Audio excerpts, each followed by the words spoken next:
Bene, siamo subito di nuovo in onda, quindi non perdiamo tempo, la tematica la sapete, prove invalsi, a breve avremo un'altra telefonata, iniziamo un pochino a fare un po' il sunto di ciò che sono i dubbi che ancora rimangono su questi test.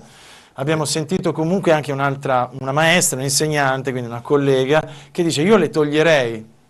Il dubbio principale rimane sul merito, sulla necessità, ripeto, che in Italia, come nel resto dei paesi che hanno un sistema scolastico di questo nome, ci sia un momento di verifica e valutazione del sistema scuola, ci deve essere. Su questo concordo, anche perché ricordiamoci quante volte esce la notizia, l'insegnante, il professore, la maestra a fare la spesa e loro sono lì, cioè c'è un po' di tutto. Però questo riguarderebbe la valutazione del singolo docente, noi stiamo invece parlando di una valutazione del sistema scolastico. Esatto, a tutto tondo. Però, ripeto, io da sindacalista sembrerò però ritengo che sia venuto il momento che le verifiche riguardino anche i docenti, ma non solo perché c'è qualcuno che va a fare la spesa, ma perché nell'arco di una vita, di una carriera, potrebbe succedere di tutto ed è venuto il momento di mettere degli step di verifica e valutazione.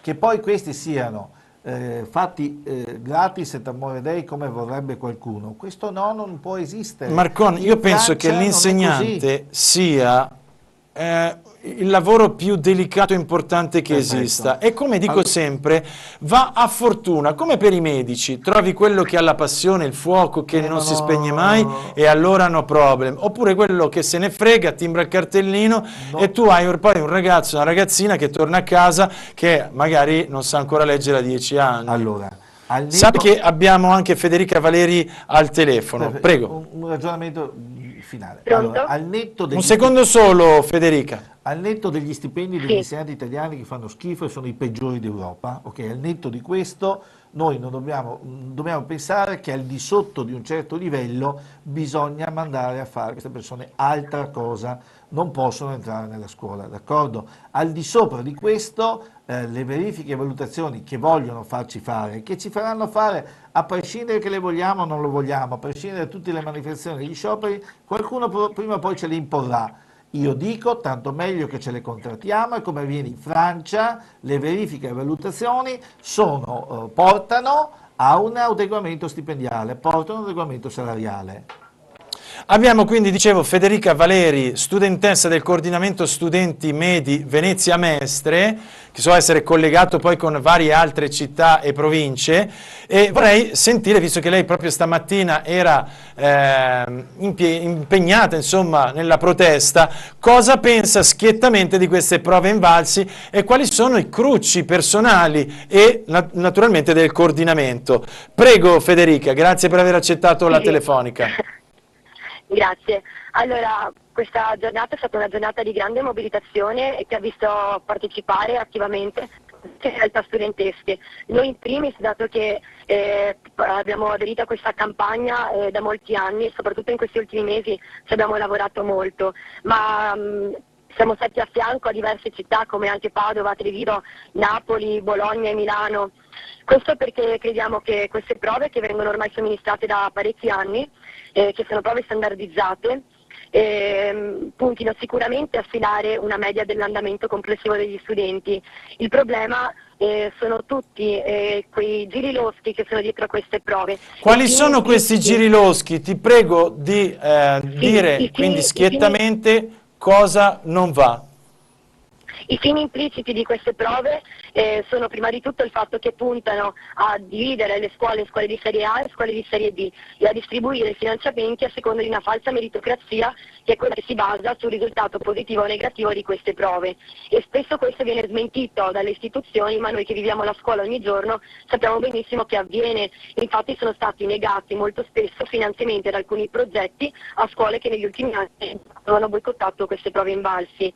Oltre a questo, questi test costano ogni anno 14 milioni di euro e con gli stessi finanziamenti si potrebbero ricostruire scuole da zero, 6 scuole, ma anche ristrutturarne 10, e nella situazione gravissima in cui sono gli istituti a livello di edilizia scolastica negli ultimi anni, noi crediamo che sia più che necessario ritornare ad investire su di noi, sull'edilizia scolastica piuttosto che sui trasporti.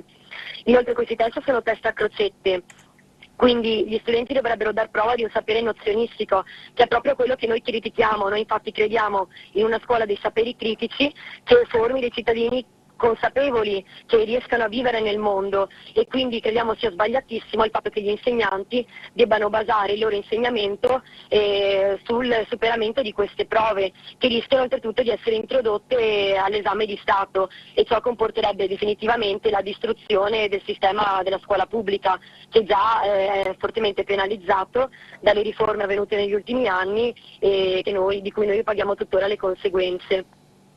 Federica, partiamo velocemente dal punto dei finanziamenti. Io accanto a me, qui in studio, non so se stai seguendo la trasmissione da casa, ho Nereo Marcon, segretario regionale della CISL Scuola Veneto, e lui alla mia provocazione, alla mia domanda, ha detto che assolutamente smentisce questa cosa, dice che non è possibile, non ci sono finanziamenti basati su queste prove o questi test. È così, Nereo? Esatto. Io vorrei sapere dalla studentessa dove ha sentito, dove ha raccolto informazioni e di quali finanziamenti stiamo parlando. Prego Federica. Stiamo parlando di finanziamenti ad alcuni progetti scolastici. Ma che sono stati dati da chi? Dati o non dati da chi? I Chi è il finanziamenti sono finanziatore? statali. I finanziamenti sono statali, le prove invalsi sono una rilevazione statale che quindi punta a misurare solo il 6% comunque delle rilevazioni prese da questi test, e noi sappiamo per certo che molte scuole anche della provincia di Venezia sono stati negati dei finanziamenti gli anni scorsi per il boicottaggio che siamo riusciti a concretizzare, lo sappiamo per certo. Guardi, io non so, vorrei che mi portaste le prove di queste cose, perché i finanziamenti dello Stato, se poi stiamo parlando di privati, questi danno i finanziamenti come e quando vogliono. No, ha sottolineato Stato, okay. Federica ha sottolineato Stato. I progetti sono dati sui progetti e sulla validità dei progetti, le prove invalsi non c'entrano niente, non c'entrano nulla oggi, non sono mai entrate su queste cose qua. Io non so chi vi abbia messo in testa questa cosa, ma i finanziamenti del Ministero dello Stato non vengono dati in base a una graduatoria stilata sulla base delle prove invalsi. Federica, vengono dati sui progetti, un progetto valido viene finanziato, un progetto non valido non viene finanziato. Io però mi chiedo, Marcon, con quale criterio lei può stabilire quale è un progetto valido e quale è un progetto valido? Non lo chiede a me, lo fa il Ministero questo.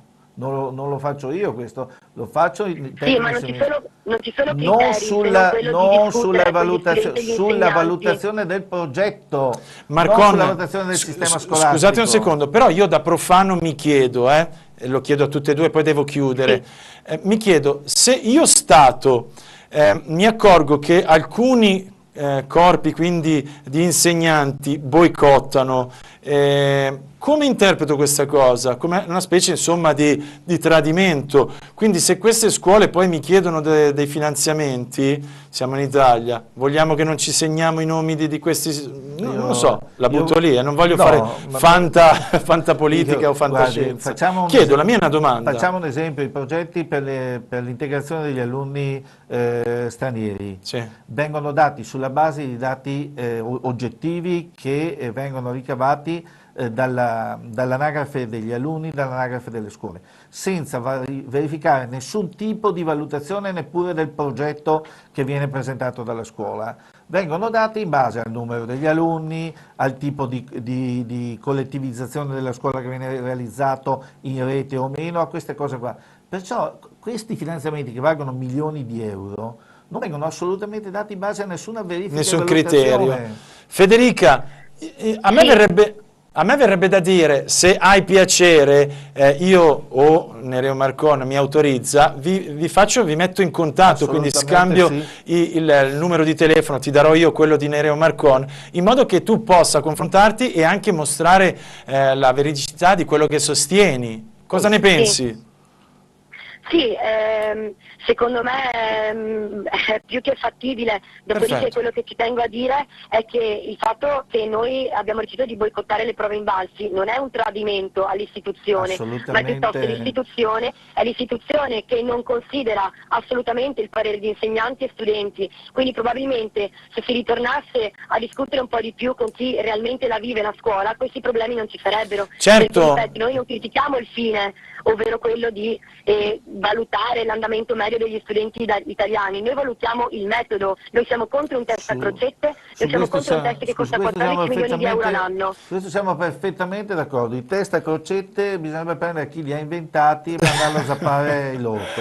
E Federica, io invece mi mettevo, diciamo così, con fantasia dalla parte dello Stato che diceva, ah, quell'istituto, quell'altro istituto si sono comportati così, col cavolo che adesso ti aiuto con finanziamenti, No, era un po' di... no. per Sì, sostenere ma un pochino ciò che dicevi.